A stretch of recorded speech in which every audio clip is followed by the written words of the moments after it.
In this section we're going to be going over the basics of animation and physics. This is a short introduction chapter just explaining what animation is and going over some details on animating with Blender. I'm sure you have a general idea of what animation is. It's basically just movement over time. In these chapters we'll be going over object animation, but not character animation. Everything you need to know on rigging and animating a character can be found in Lee's character creation series.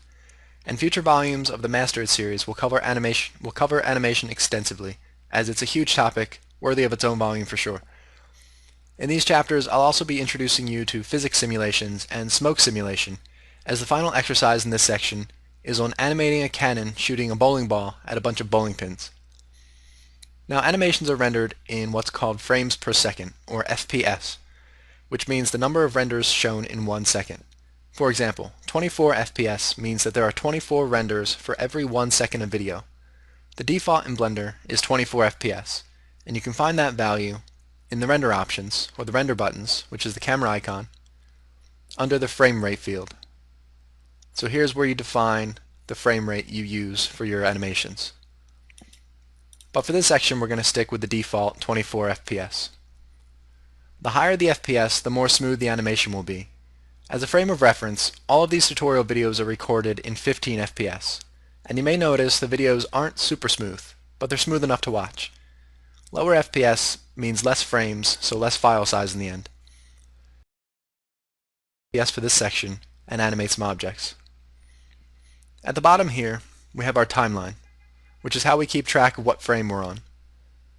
This field here shows us the current frame, and right now I have an animation playing constantly, and we can stop the animation by pressing the escape key.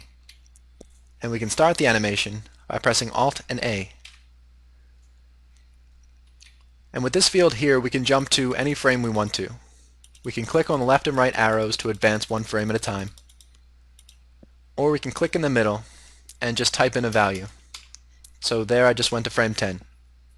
You can also use the left and right arrow keys to advance and go backward one frame at a time. Or press Shift and up or Shift and down to advance and go back 10 frames at a time. The two fields to the left of that are the starting frame and the end frame. When you go to render your animation, these two fields are taken into account to determine how long the animation is. So under the start value, this is the starting frame. So our animation starts at frame 1 and it ends at frame 250. So when we render the animation, it's going to render all of those frames out. And now that the intro is out of the way, head to the next chapter and let's get started on some simple object animation.